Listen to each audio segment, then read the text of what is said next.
Hi guys, ಹೇಗಿದ್ದೀರಾ? ನಾನು super. ನಾನು ಎಲ್ಲಿದ್ದೀನಿ ನೋಡಿ, ಇಲ್ಲಿ ದೊಡ್ಡ ನದಿ ತಟದಲ್ಲಿ ಇದ್ದೀನಿ ನೋಡಿ. ನಾನು ನಮ್ಮ ತಾಯಿ ಮನೆ ಹತ್ರ ಇರುವ ಕುಕ್ಕೆ ಸುಬ್ರಹ್ಮಣ್ಯದಲ್ಲಿರುವ ಕುಮಾರಧಾರ ಪವಿತ್ರವಾದ ನದಿ. ಎಷ್ಟು ಚೆನ್ನಾಗಿದೆ ನೀರು ನೋಡಿ, ತಂಪಾಗಿದೆ. ಇದರಲ್ಲಿ ಬೇಸಿಗೆಗೆ ತುಂಬ ತಂಪಾದ ವಾತಾವರಣ.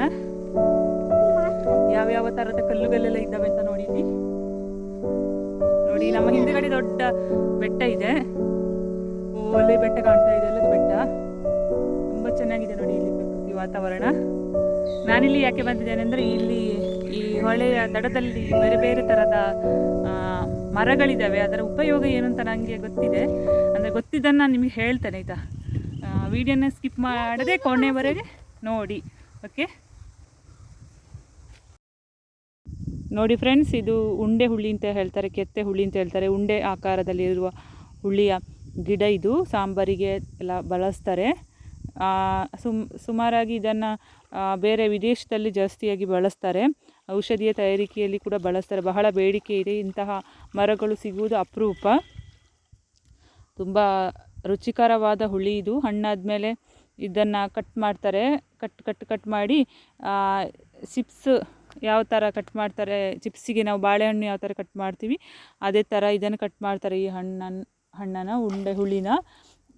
ನೆಕ್ಸ್ಟ್ ಇದನ್ನು ಒಣಗಿಸ್ತಾರೆ. ಇದರಲ್ಲಿದ್ದ ಬೀಜನೆಲ್ಲ ತೆಗೆದು ಸಂಸ್ಕರಿಸಿ ಇದನ್ನು ಹುಡಿ ಮಾಡಿ ಉಪ್ಪಿನ ಜೊತೆ ಒಂದು ಡಬ್ಬದಲ್ಲಿ ಶೇಖರಿಸಿಟ್ರೆ ಇದು ಯಾವತ್ತೂ ಏನೂ ಆಗಲ್ಲ. 2-3 ವರ್ಷ ಆದರೂ ಏನಾಗಲ್ಲ. ಚೆನ್ನಾಗಿ ಒಣಗಿಸಬೇಕು ಈ ಹಣ್ಣನ್ನು. ನೋಡಿ ಯಾವ ಥರ ಇದೆ ಅಂತ ನಾನು ತೋರಿಸ್ತೀನಿ ಹಣ್ಣು. ನೋಡಿ ಫ್ರೆಂಡ್ಸ್, ಒಣಗಿಸಿ ಆದಮೇಲೆ ಈ ರೀತಿಯಾಗಿ ಇರುತ್ತೆ ನೋಡಿ. ಇದು ಕೆತ್ತೆ ಹುಳಿ. ಇದನ್ನು ಹುಡಿ ಮಾಡಿ ಉಪ್ಪಿನ ಜೊತೆ ಸೇರಿಸಿ ಡಬ್ಬದಲ್ಲಿ ಶೇಖರಿಸಿಟ್ಟಿರುತ್ತಾರೆ. ತುಂಬ ವರ್ಷಗಳ ಕಾಲ ಇದು ಉಪಯೋಗದಲ್ಲಿರುತ್ತೆ, ಏನೂ ಆಗಲ್ಲ.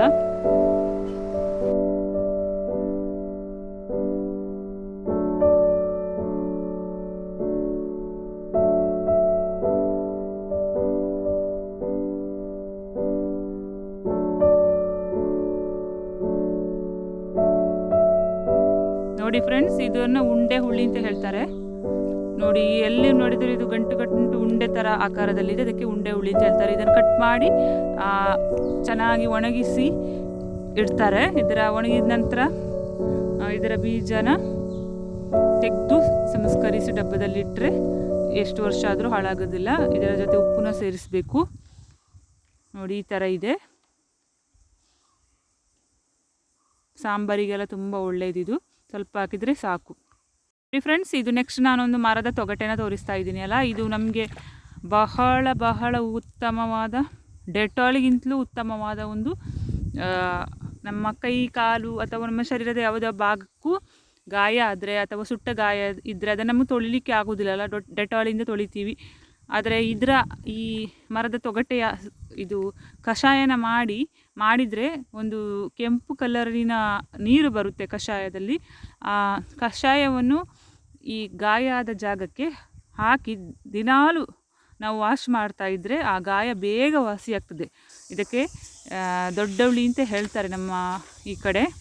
ನೋಡಿ ಇದರ ಮರ ಈ ರೀತಿ ಇದೆ ನೋಡಿ. ಈ ಎಲೆ ಈ ಥರ ಬರುತ್ತೆ ನೋಡಿ, ಗೇರು ಬೀಜದ ಎಲೆ ಥರ. ನೋಡಿ ಎಷ್ಟು ಚೆನ್ನಾಗಿದೆ ನೋಡಿ ಮರ. ಎಷ್ಟೋ ಜನರು ಬಂದು ಇಲ್ಲಿಂದ ಇದರ ತೊಗಟೆನ ತೆಗೆದುಕೊಂಡು ಹೋಗ್ತಾರೆ.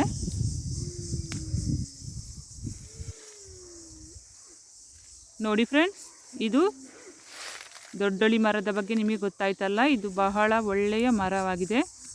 ಕ್ರಿಮಿಗಳನ್ನೆಲ್ಲ ಕೊಲ್ಲುವ ಶಕ್ತಿ ಇದಕ್ಕಿದೆ, ಈ ಮರಕ್ಕಿದೆ. ನೋಡಿ ಇದು ಇನ್ನೊಂದು ಮರ ಯಾವುದಂದರೆ ಇದರ ಹೆಸರು ಕಾವಟೆ ಮರ ಅಂತ. ನೋಡಿ ಇದರಲ್ಲಿ ಫುಲ್ಲು ಮೇಲಿಂದ ಕೆಳಗವರೆಗೆ ಫುಲ್ಲು ಮುಳ್ಳೆ. ಇದಕ್ಕೆ ಹತ್ತಲಿಕ್ಕೆ ಆಗೋದೇ ಇಲ್ಲ ಯಾವ ಮನುಷ್ಯನಿಗೆ ಕೂಡ ಹತ್ತಲಿಕ್ಕೆ ಆಗೋದಿಲ್ಲ. ನೋಡಿ ಈ ಥರ ಮುಳ್ಳಿದೆ. ಹೇಗೆ ಹತ್ತಾರೆ ಹೇಳಿ? ಏಣಿ ಹಾಕಿ ಹತ್ತಬೇಕಷ್ಟೇ. ಇದರ ವಿಶೇಷತೆ ಏನಂದರೆ, ಮಂಗನ ಬಾವು ಅಂತೇಳಿ ಬರ್ತದಲ್ಲ, ಮಂಪ್ಸ್ ಅಂತೇಳಿ ಕಾಯಿಲೆ ಬರ್ತದಲ್ಲ, ಅದಕ್ಕೆ ಇದನ್ನು ಈ ಮುಳ್ಳನ್ನು ತೆಗೆದು ಚೆನ್ನಾಗಿ ಕಲ್ಲಲ್ಲಿ ಹರಿದು, ಈ ಗಂಧ ನಾವು ಯಾವ ಥರ ಅರ್ದು ಅದರ ಲೇಪನ ಇರ್ತದಲ್ಲ ಅದೇ ಥರ ಇದರ ಪೇಸ್ಟ್ ಬರುತ್ತೆ. ಅದನ್ನು ನಾವು ಎಲ್ಲಿ ಮಂಸಾಗಿದೆ ಅಲ್ಲಿ ಹಚ್ಚಿದರೆ ಬಹಳ ಬೇಗನೆ ಅದು ವಾಸಿಯಾಗ್ತದೆ. ಚರ್ಮರಾಗಕ್ಕೆ ಅತ್ಯುತ್ತಮವಾದ ಒಂದು ಈ ಮುಳ್ಳು ಅಂತ ಹೇಳ್ಬೋದು. ಅದಕ್ಕೆ ನಾನು ನಿಮಗೆ ಇದನ್ನು ಪರಿಚಯಿಸ್ತಿದ್ದೇನೆ. ನೋಡಿ, ಇದರ ಹೆಸರು ಕಾವಟೆ ಮರ ಅಂತ. ನೋಡಿ ಯಾವ ರೀತಿ ಮುಳ್ಳು ಇದೆ ಅಂತ. ನೋಡಿ ಫ್ರೆಂಡ್ಸ್, ಇದು ಕೊಟ್ಟೆ ಹಣ್ಣು ಅಂತ ಹೇಳ್ತಾರೆ, ತೋರಣ ಹಣ್ಣು ಅಂತ ಅಥವಾ ಕೊಟ್ಟೆ ಹಣ್ಣು ಅಂತ ಹೇಳ್ತಾರೆ. ಇದರಲ್ಲಿ ಒಂದು ಯೆಲ್ಲೋ ಕಲರ್ ಇದು ಹಣ್ಣು ಆಗ್ತದೆ. ಈಗ ಹಣ್ಣಾಗಿ ಮುಗ್ದಿದೆ. 1 ತಿಂಗಳ ಹಿಂದೆ ಹಣ್ಣಿತ್ತು. ತುಂಬ ನಮ್ಮ ದೇಹದಲ್ಲಿ ತುಂಬ ಉಷ್ಣತೆ ಇದ್ದರೆ, ಹೀಟ್ ಶರೀರಕ್ಕೆ ಇದು ತುಂಬ ಒಳ್ಳೆಯದು. ಇದರ ಹಣ್ಣೆಲ್ಲ ಇದನ್ನು ಸೇವಿಸಿದರೆ ತುಂಬ ತಂಪಾಗಿರುತ್ತೆ. ತುಂಬ ರುಚಿಕರಾದ ಸ್ವೀಟ್ ಆದ ಹಣ್ಣು ಇದು. ನೆಕ್ಸ್ಟ್ ಇದರ ತೊಗಟೆ, ಈ ಗಿಡದ ಸಿಪ್ಪೆ ಎಲ್ಲ ಇದೆಯಲ್ಲ, ಏನಕ್ಕೆ ಯೂಸ್ ಮಾಡ್ತಾರೆ ಅಂದರೆ, ಕೆಲವರ ಬಾಯಿಯಲ್ಲಿ ಹುಣ್ಣು ಬಂದಿರ್ತದೆ ನೋಡಿ, ಹುಣ್ಣು ಸಣ್ಣ ಸಣ್ಣ ಕಜ್ಜಿ, ಅದಕ್ಕೆ ಇದರ ಕಷಾಯನ ಮಾಡಿ ಕುಡಿದ್ರೆ ನೋಡಿ ಫ್ರೆಂಡ್ಸ್, ಇದರ ಕಷಾಯನ ಮಾಡಿ ಬಾಯಿನ ಆಗಾಗ ಮುಕ್ಕಳಿಸ್ತಾ ಇದ್ದರೆ ಹುಣ್ಣುಗಳೆಲ್ಲ ಮಾಯವಾಗಿ ನಮ್ಮ ಹುಣ್ಣುಗಳ ಸಮಸ್ಯೆನೇ ಬರದ ಹಾಗೆ ಮಾಡ್ತದೆ.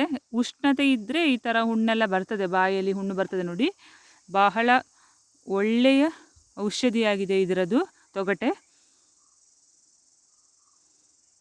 ಹಣ್ಣಂತೂ ತುಂಬ ಸ್ವೀಟಾಗಿರುತ್ತೆ, ಪೇಡ ಥರ ರುಚಿಯಾಗಿರುತ್ತೆ. ಪೇಡ ಇರುತ್ತಲ್ಲ ಅದೇ ಥರ ರುಚಿಯಾಗಿರುತ್ತೆ.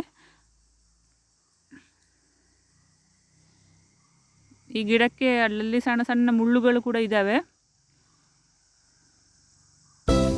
ಗೊತ್ತಾಯ್ತಲ್ಲ ಫ್ರೆಂಡ್ಸ್, ಯಾವ ರೀತಿ ಈ ಗಿಡ ಮರಗಳು ಈ ಅರಣ್ಯದಲ್ಲಿದ್ದರೂ ಕೂಡ ಯೂಸ್ ಆಗ್ತದೆ ಅಂತೇಳಿ. ಇಂಥ ಗಿಡ ಮರಗಳನ್ನು ನಾವು ಯಾವಾಗಲೂ ಸಂರಕ್ಷಿಸುವ, ಪರಿಸರಕ್ಕೆ ಒಂದು ದೊಡ್ಡದಾದ ಸೆಲ್ಯೂಟ್ ಮಾಡುವ ಅಂತ ಹೇಳ್ತೀವಿ. ನನ್ನ ವಿಡಿಯೋ ನಿಮಗೆಲ್ಲರಿಗೂ ಇಷ್ಟ ಆಯಿತು ಅಂತ ಅಂದ್ಕೊಂಡಿದ್ದೀನಿ. ದಯವಿಟ್ಟು ಲೈಕ್ ಮಾಡೋದನ್ನು ಮರಿಬೇಡಿ. ನನಗೆ ಗೊತ್ತಿದ್ದ ವಿಷಯನ ನಾನು ಹೇಳಿದ್ದೀನಿ. ಸಬ್ಸ್ಕ್ರೈಬ್ ಮಾಡೋದನ್ನು ನೋಡ್ತಾ ಇದ್ದೆ, ಸಬ್ಸ್ಕ್ರೈಬ್ ಮಾಡಿ ಎಲ್ರಿಗೂ ಈ ವಿಷಯನ ಶೇರ್ ಮಾಡಿ ಅಂತ ಹೇಳ್ತಾ ಇದ್ದೀನಿ. ಓಕೆ, ಮುಂದಿನ ವೀಡಿಯೋದಲ್ಲಿ ಸಿಗ್ತಾ ಇದ್ದೀನಿ. ಬಾಯ್ ಬಾಯ್.